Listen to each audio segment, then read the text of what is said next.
The interim chairperson of the Reconstituted Joint Monitoring and Evaluation Commission, Major General George Aggrey Owino, has urged regional and international peace grantors to step in and help rescue South Sudan's fragile peace deal. Speaking at the R-JMEC's fourth plenary meeting in Juba on Tuesday, Owino cautioned that the peace deal is at risk of total collapse amid deep mistrust, political tensions, and renewed violence in the country. He said the peace deal is facing its biggest threat since its signing in 2018. There is no doubt, therefore, that the axis is facing its greatest challenge since its signing. If the current challenges are not urgently addressed, there is a high risk of reversal of all the gains already made, and may lead to a collapse of the agreements altogether. Owino's statement comes amid renewed clashes in some parts of central Equatoria, western Equatoria, eastern Equatoria, Upper Nile, and Jonglei states, where government and SPLMIO forces have traded blames over multiple ceasefire violations. The growing insecurity has raised fears that the country could slip back into full-scale conflict. He said months of delays, mistrust between parties, and continued clashes have crippled progress, noting that key mechanisms of the peace process are barely functional. The continuous mistrust between the parties to the axis, hence the inability to openly and honestly dialogue on issues. This mistrust, therefore, erodes the political will to push implementation of the axis forward. The issue of blame games only increases mistrust and does not move us forward.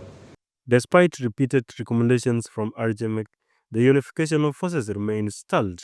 Transitional institutions paralyzed as 2026 general elections preparedness draws nearer.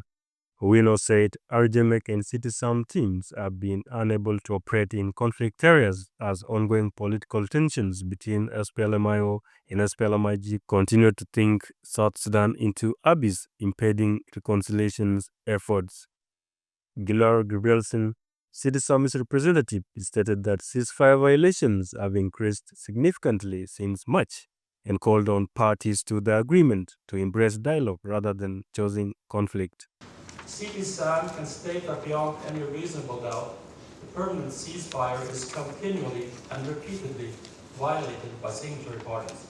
Citizen once again urges the signatory parties to choose dialogue before conflict and to offer the required support in facilitating access and obtaining information pertaining to the investigations. Meanwhile, African Unionist Prosper Addo reiterated Citizen's call, stressing that only political dialogue can bring lasting peace to South Sudan.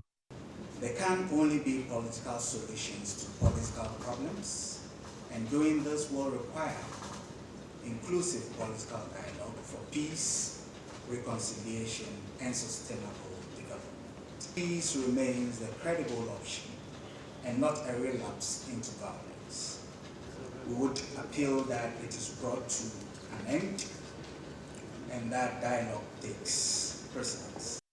For months, R-JMEC, African Union, IGAD, and other international peace grantors have urged South Sudanese political leaders to return to dialogue and release political detainees, including Dr. Riek Machar and other co-accused SPLMIO members arrested following the Nasser incident in March that killed an SPDF general and a UN helicopter team member, marking the turning point of tensions further flouting peace efforts.